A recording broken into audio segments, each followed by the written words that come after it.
Hi നമസ്കാരം. അപ്പം ഞാൻ ഇന്ന് വന്നേക്കുന്നത് നമ്മൾ ഹിമാചൽ പോയപ്പോൾ ഞാൻ കുറച്ച് സാധനങ്ങൾ വാങ്ങിച്ചിട്ടുണ്ട്. വേറൊന്നും കാണിക്കുന്നില്ല. ഞാൻ കുറച്ച് വളയും മാലയൊക്കെ വാങ്ങിച്ചിട്ടുണ്ട് കേട്ടോ. അപ്പം അതൊന്ന് കാണിക്കാമേ. ഇത് ഞാൻ മോക്ക് വേണ്ടി മേടിച്ചാണ് ഈ ഒരു സാധനം. ഇത് എല്ലാം ഇവിടെ കിട്ടുന്നതൊക്കെ തന്നെ, പക്ഷെ അവിടെ എന്ന് പറഞ്ഞാൽ വില കുറവാണ് കേട്ടോ. ഇതൊക്കെ 50 രൂപയ്ക്കും 30 രൂപയ്ക്കൊക്കെ അവിടെ കിട്ടും.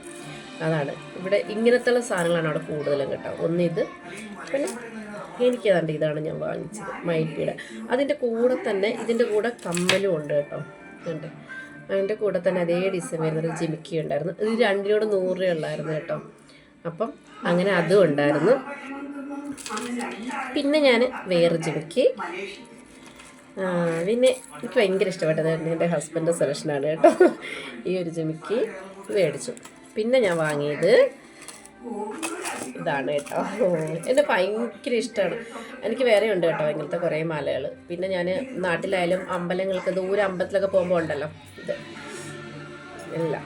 പിന്നെ ഞാൻ വാങ്ങിയത് ഒരു കൊലുസാണ് കേട്ടോ.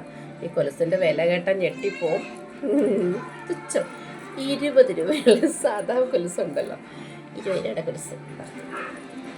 എനിക്കിഷ്ടം തോന്നി മേടിച്ചാൽ ഇടത്തൊന്നുമില്ലെങ്കിലും കണ്ടപ്പം തോന്നി വാങ്ങിച്ചു. പിന്നെ ഞാനൊരു ബ്രേസ്ലെറ്റ് മേടിച്ചു, അത് മോക്കാണ് വാങ്ങിച്ചത്. പിന്നെ എനിക്കിനകത്ത് ഭയങ്കര ഇഷ്ടമാണ്. എനിക്കല്ല മാത്രമല്ല ഹസ്ബൻഡ്. ഞാൻ ഒരു ദിവസം എഡിയും ചെയ്തത് ഈ ഒരു മാല. ഇവിടെയൊക്കെ കിട്ടും ഇപ്പോൾ, ഇതിൻ്റെ കളക്ഷൻ നിറയുണ്ട് ഇപ്പോൾ. അതും ഇത് അതിൻ്റെ കമ്മൽ ഇത്. അപ്പോൾ ഇത്രയാണ് ഞാൻ ജ്വല്ലറി ഐറ്റംസ് വാങ്ങിച്ചത്. പിന്നെ കുട്ടികൾ കളിപ്പാട്ടങ്ങൾ അത് ഇതൊക്കെ മേടിച്ച്, പിന്നെ ഒരു സാധനം നല്ല ഇതും മേടിച്ചേട്ടോ, ഒരു മോതിരവും വാങ്ങിച്ചു.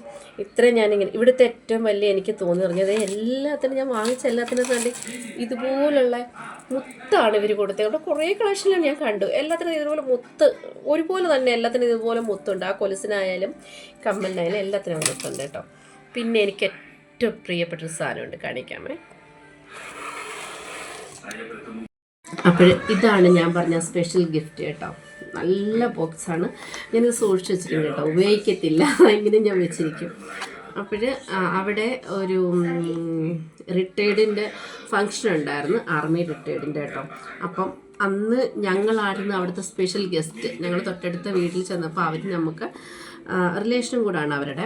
അപ്പം അവിടെ നമുക്ക് വിളിച്ചിട്ടുണ്ടായിരുന്നു. അപ്പം ഞങ്ങളും പോയി രാത്രി ഫങ്ഷൻ കഴിഞ്ഞ് വരുന്ന സമയത്ത് അവിടുത്തെ ആൻറ്റി എടുത്ത് എനിക്ക് തന്നതാണ് ഈ ഒരു ഗിഫ്റ്റ് കേട്ടോ.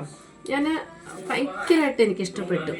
ഉള്ളിൽ ഒന്നുമില്ല, ഞാനിത് ഒരിക്കലും യൂസ് ചെയ്യില്ല കേട്ടോ. എനിക്ക് അത്രയ്ക്കും പ്രിയപ്പെട്ടൊരു ഗിഫ്റ്റാണിത്. ഞാൻ ഇത്രയും ദൂരം പോയിട്ട് നമ്മളെ അവിടെ ഉള്ളവർക്ക്, അത് ഒരു വീട്ടിൽ നിന്നല്ല കേട്ടോ, അവിടെ എല്ലാവരും ഭയങ്കര ഒരു ആൾക്കാരോട് ഒരു ഭയങ്കര റെസ്പെക്റ്റാണ് കേട്ടോ. പ്രത്യേകിച്ച് നമ്മൾ ഇത്രയും ദൂരത്തുനിന്ന് കറങ്ങാൻ ചെന്നപ്പോൾ അവരെനിക്ക് തന്ന ഗിഫ്റ്റാണ്. എൻ്റെ ജീവിതത്തിൽ ഒരിക്കലും മറക്കത്തില്ല. ഈ ഒരു ഗിഫ്റ്റ് ഞാൻ കളയത്തുമില്ല. പിന്നെ വേറൊരു സാധനം കൊണ്ടുണ്ട് ഞാൻ വാങ്ങിച്ചിട്ടുണ്ടായിരുന്നു. പിന്നെ ഇതാണ് കേട്ടോ, ഈ ഒരു സാധനമാണ്, ഈ ഒരു പ്ലേറ്റ് പാത്രമാണ്. ഇതിനകത്ത് ഡ്രൈ ഫ്രൂട്ടാണ് വരുന്നത്. ഈ ഡ്രൈ ഫ്രൂട്ട് കൂടെ തന്നെ വേറൊരു രണ്ട് സാധനങ്ങളുണ്ട്. ഒന്ന് സരസ്വതി ദേവിയുടെ ഒരു ലോക്കറ്റുള്ളത്, പൂജാ റൂമിൽ സൂക്ഷിക്കുന്ന സാധനമാണ്. ഇത് പിന്നെ നമ്മുടെ എല്ലാ വീടുകളിലൊക്കെ ഉള്ളത്, കേരളത്തിലൊന്നും അധികം കാണാറില്ല, ഇവിടെയൊക്കെ ഉണ്ട് കേട്ടോ, പാദം. അത് നമ്മളിങ്ങനെ പൂജാ റൂമിൽ ഇങ്ങനെ വെക്കും. അത് പിന്നെ ഈ ലോക്കറ്റ്, അത് രണ്ടും ആ ഒരു കട്ടോരിയുടെ കൂടെ ഇതിൻ്റെ കൂടാണ് കിട്ടുന്നത് കേട്ടോ. അപ്പോഴും ഞാൻ ഇത്രയും സാധനങ്ങളാണ് വാങ്ങിച്ചത്. പിന്നെ കുട്ടികളുടെ കുറേ കളിപ്പാട്ടങ്ങൾ അതൊക്കെ ഉണ്ടായിരുന്നു. അല്ലാതെ പ്രത്യേകിച്ച് അങ്ങനെയൊന്നും വാങ്ങിച്ചില്ല. നമ്മൾ ഫുള്ള് കറക്കമായിരുന്നുകൊണ്ട് അധികം സാധനങ്ങളൊന്നും. അപ്പം താങ്ക് യു സോ മച്ച്.